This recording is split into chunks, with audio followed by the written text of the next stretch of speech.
Hello दोस्तों, welcome to UPSC point. आज के वीडियो में हम बात करेंगे एक ऐसे विधेयक के बारे में जिसके पास होने से पूरे देश में बहस छिड़ी हुई है। आज हम इस वीडियो में बात करेंगे वक्फ संशोधन अधिनियम 2025 के बारे में, जिसमें हम कई सारे टॉपिक को कवर करने वाले हैं। जैसे वक्फ विधेयक क्या है, इसको हम बहुत ही सरल शब्दों में और सरल भाषा में समझेंगे। वक्फ क्या होता है और वक्फ संपत्ति क्या होती है, इसके बारे में भी हम डिटेल से डिस्कस करेंगे। इसको लोकसभा में अंतिम रूप से किसने पेश किया, इसी के साथ साथ इसका नया नाम क्या है और संसद से यह पारित कब हुआ। इसके बाद हम बात करेंगे कि इस विधेयक का मुख्य उद्देश्य क्या है और सबसे इम्पोर्टेंट पॉइंट, इस विधेयक का इतना विरोध क्यों हो रहा था। और सबसे लास्ट में बात करने वाले हैं कुछ महत्वपूर्ण प्रश्नों की, जो कि इसी टॉपिक से है, जिसमें भी हम कई सारे महत्वपूर्ण बिंदुओं को कवर करेंगे।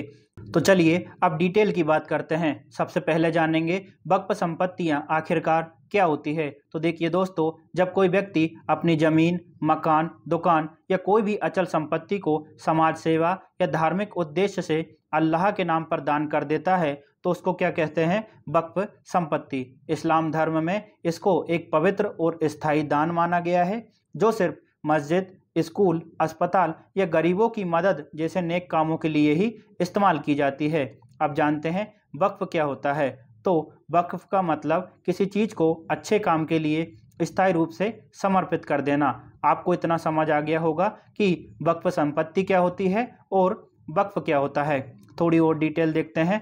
वक्फ संपत्तियों का प्रबंधन या फिर उनका संचालन कौन करता है, तो इसके लिए अलग अलग राज्यों में वक्फ बोर्ड बनाए गए हैं। अब ये वक्फ बोर्ड क्या होते हैं, इनको भी अब हम डिटेल से देखेंगे। तो देखिए, वक्फ संपत्तियों की देखरेख और उनके सही उपयोग को सुनिश्चित करने के लिए यह एक कानूनी संस्था है, जिसको क्या कहा गया है, वक्फ बोर्ड। यह वक्फ बोर्ड अधिनियम 1954 के तहत हर राज्य में स्थापित की गई है। इसके बारे में और जानते हैं, इसका कार्य क्या होता है। तो यह वक्फ संपत्तियों के प्रबंधन के लिए एक मुतवल्ली यानी मैनेजर की नियुक्ति करता है, जो कि इन संपत्तियों को विशेष रूप से देखभाल को सुनिश्चित करता है। तो आपको वक्फ बोर्ड इतना समझ आ गया होगा। अब बात करते हैं वक्फ अधिनियम 2025 की मुख्य बातों का। ठीक है, तो चलिए शुरू करते हैं। सबसे पहला है गैर मुस्लिम सदस्य। अब वक्फ बोर्ड में गैर मुस्लिम सदस्य भी हो सकते हैं ताकि पारदर्शिता बढ़े। पहले सिर्फ मुस्लिम सदस्य ही इस बोर्ड में शामिल होते थे। दूसरा है महिला प्रतिनिधित्व। तो अब जो वक्फ बोर्ड होगा उसमें कम से कम 2 मुस्लिम महिलाओं का होना अनिवार्य कर दिया गया है। इसके बाद केंद्र राज्य की निगरानी, तो सरकारें वक्फ बोर्ड के निर्णयों की समीक्षा कर सकेगी। और संपत्तियों का डिजिटल मैपिंग, इसमें क्या होगा कि जितने भी वक्फ बोर्ड की संपत्तियां होगी उन सभी का डिजिटल रूप से मैपिंग किया जाएगा कि संपत्तियों को सही से मैनेज किया गया है या नहीं किया गया है, या फिर वक्फ बोर्ड के पास कितनी संपत्तियां हैं इसकी जानकारी अर्जित की जाएगी। सभी राज्यों के लिए एक समान नियम। अब क्या होगा, जो वक्फ बोर्ड होगा उसमें सभी राज्यों के लिए एक समान नियम लागू होंगे। पहले सभी राज्यों में भिन्न भिन्न नियमों से यह वक्फ बोर्ड संचालित होता था, तो इसको समाप्त कर दिया गया है। इसके बाद महिला उत्तराधिकारी होने पर संपत्ति वक्फ में नहीं जाएगी। इसका क्या मतलब है, तो देखिए दोस्तों, पहले क्या होता था, मुस्लिम परिवार में यदि कोई लड़का होता था तो उसकी संपत्ति अपने पास ही रहती थी। लेकिन यदि कोई लड़का नहीं हुआ और लड़की ने ही जन्म लिया तो उस व्यक्ति की सारी संपत्ति वक्फ के अधीन चली जाती थी। तो अब ऐसा नहीं होगा। महिला उत्तराधिकारी होने पर संपत्ति वक्फ को नहीं जाएगी। तो इतना आपको याद रखना है। किसी संपत्ति पर किसका अधिकार होगा, यह निर्णय करने का अधिकार अब जिला कलेक्टर का होगा।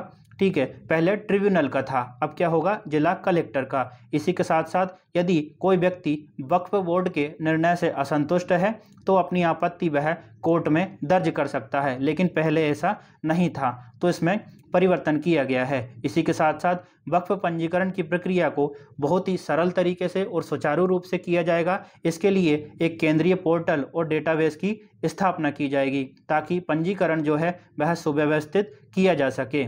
इतना आपको अच्छे से समझ आ गया होगा। इसी के साथ धारा 40 को हटा दिया गया है। अब कोई भी वक्फ बोर्ड अपने मनमाने रूप से किसी भी संपत्ति को अपने अधीन नहीं कर सकता। इसके बाद मोस्ट इंपॉर्टेंट पॉइंट है ट्रिब्यूनल की शक्तियों का अंत। अब वक्फ बोर्ड के निर्णयों के खिलाफ सिविल कोर्ट में कोई भी जा सकता है, ठीक है, इस ट्रिब्यूनल का जब कोई निर्णय आ जाएगा तो 90 दिनों के भीतर सामने वाला व्यक्ति अपील कर सकता है। पहले ट्रिब्यूनल का निर्णय ही अंतिम हुआ करता था, लेकिन अब यहाँ पर सिविल कोर्ट में भी व्यक्ति जा सकता है। अब बात करते हैं कि इसका आखिरकार विरोध क्यों हो रहा है। तो देखिए, वक्फ बोर्ड में गैर मुस्लिम सदस्यों की नियुक्ति, सामने वाले जो मुस्लिम भाई हैं वह विरोध कर रहे हैं कि हमारे धार्मिक मामलों में गैर धर्म का व्यक्ति कैसे शामिल हो सकता है। और दूसरी बात, सरकारी नियंत्रण में वृद्धि, क्योंकि यहाँ पर भारत जो है धर्मनिरपेक्ष राज्य है। कई लोगों का ऐसा मानना है कि इससे सरकारी हस्तक्षेप बढ़ेगा और हमारे धार्मिक मामलों में दिक्कत आएगी, तो इस वजह से भी इसका विरोध हो रहा है। एक और विरोध का कारण है जो है कानूनी प्रक्रिया में बदलाव, क्योंकि अब कलेक्टर निर्धारित करेगा कि यह संपत्ति निजी व्यक्ति की है या फिर वक्फ की होगी। तो इस वजह से कई लोग विरोध कर रहे हैं कि कलेक्टर की जो निर्णय है वह विवादास्पद हो सकता है, कलेक्टर किसी के दबाव में भी निर्णय दे सकता है। तो ये 3-4 प्रमुख कारण हैं जिसके कारण विरोध हो रहा है। इतना आपको समझ आ गया होगा। अब बात करते हैं वक्फ संशोधन विधेयक 2025 को कैबिनेट ने कब मंजूरी दी है। तो ये तारीख याद रखना है, 19 फरवरी 2025 को। यह लोकसभा से कब पारित हुआ, तो 3 अप्रैल 2025 को, जबकि पेश कब किया गया था, 2 अप्रैल 2025 को। तो यहाँ भी एक विवाद का कारण बना हुआ है कि मात्र एक ही दिन की चर्चा में यह लोकसभा से पारित हो गया। तो देखिए, यदि परीक्षा में प्रश्न पूछे कि लोकसभा में कब पेश किया गया था, तो आपका उत्तर होगा 2 अप्रैल को, और लोकसभा से कब पारित हुआ, इस तरह का प्रश्न आए तो 3 अप्रैल 2025 को। इसको लोकसभा में किसने पेश किया था, तो उनका नाम है किरण रिजिजू। तो ये नाम आपको अच्छे से याद रखना है, जो कि केंद्रीय अल्पसंख्यक कार्य मंत्री हैं। इनका नाम विशेष रूप से याद रखिएगा, क्योंकि परीक्षाओं में प्रश्न पूछे जाते हैं कि इस विधेयक को किसने पेश किया था।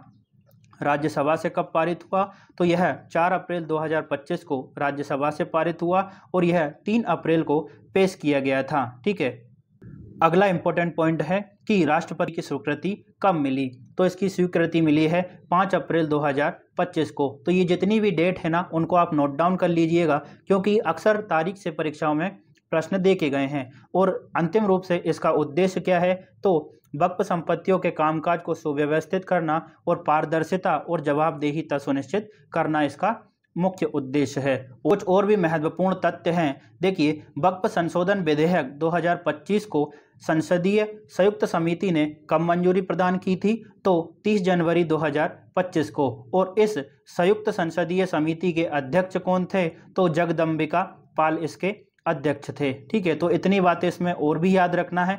इसके बाद एक मोस्ट इंपॉर्टेंट पॉइंट है कि वक्फ संशोधन विधेयक 2025 में कितने संशोधन प्रस्तावित किए गए थे, तो उसका सही उत्तर होगा 44। ठीक है, लेकिन जो संयुक्त संसदीय समिति थी जिसके अध्यक्ष जगदम्बिका पाल थे, उन्होंने 14 संशोधनों को ही मंजूरी प्रदान की है। अगला है कि वक्फ संशोधन विधेयक 2025 का नया नाम क्या प्रस्तावित है, तो इसका नया नाम होगा एकीकृत वक्फ प्रबंधन सशक्तिकरण दक्षता और विकास अधिनियम। इसको हम इंग्लिश में कह सकते हैं उम्मीद, जिसमें इसका फुल फॉर्म होगा unified Waqf management empowerment efficiency and development. तो ये नाम जो है आपको विशेष रूप से याद रखना है। अब चलते हैं प्रश्नों की ओर, जिससे हमारी तैयारी को एक और मजबूती मिलेगी। इस पहला है हमारा, वक्फ संशोधन विधेयक 2025 को सबसे पहले किस सदन में पेश किया गया था। तो हमने हाल ही में देखा कि इसको सबसे पहले लोकसभा में पेश किया गया था,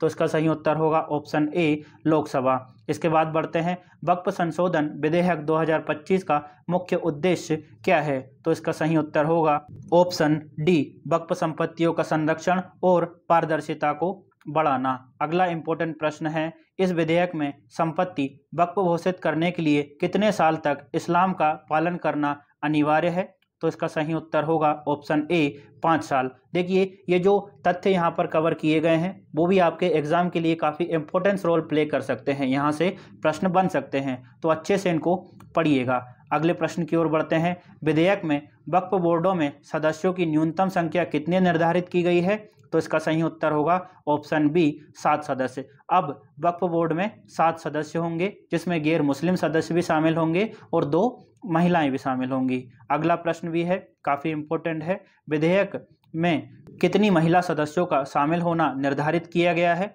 तो इसका सही उत्तर होगा ऑप्शन ए 2 सदस्य। 2 सदस्य इसमें महिला शामिल होगी। ठीक है, अगले प्रश्न की ओर बढ़ते हैं। प्रश्न है, विधेयक के अनुसार वक्फ बोर्ड के निर्णयों की समीक्षा कौन कर सकता है?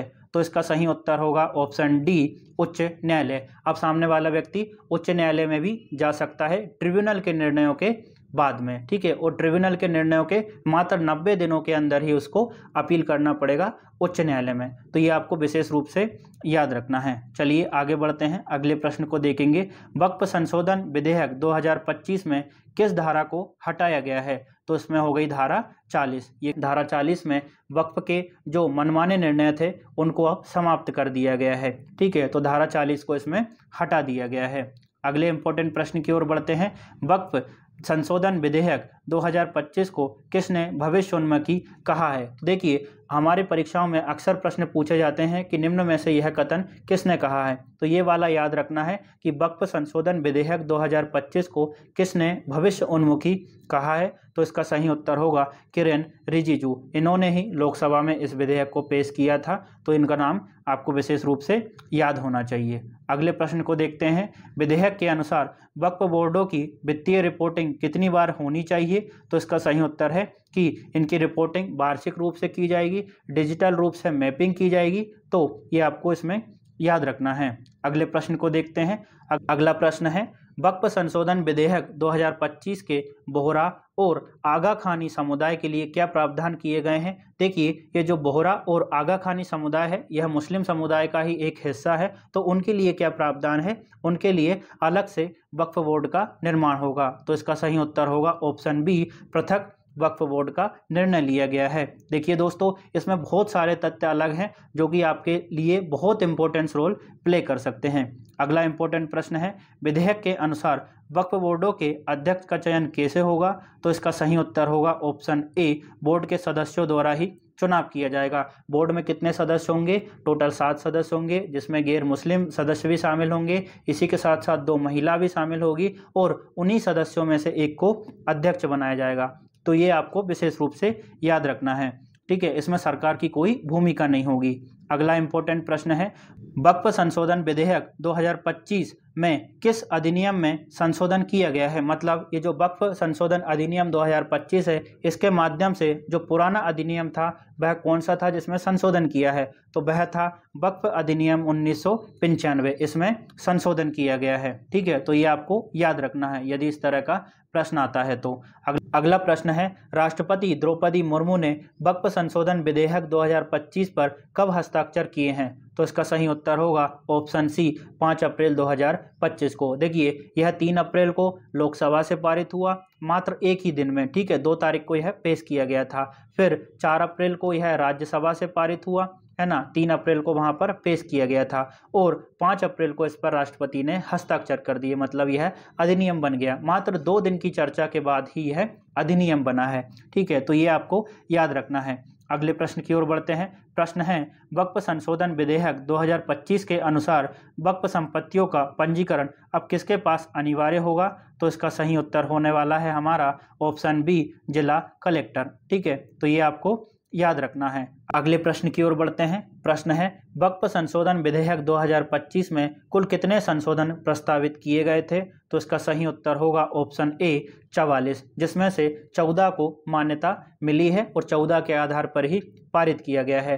तो दोस्तों, आशा करूंगा कि पूरी वीडियो आपको अच्छे से और बहुत ही सरल शब्दों में समझ आई होगी। यदि आपको वीडियो अच्छी लगे तो लाइक, शेयर और सब्सक्राइब जरूर कीजिएगा। साथ ही कमेंट में बताइएगा कि आपको वीडियो कैसी लगी। Thank you.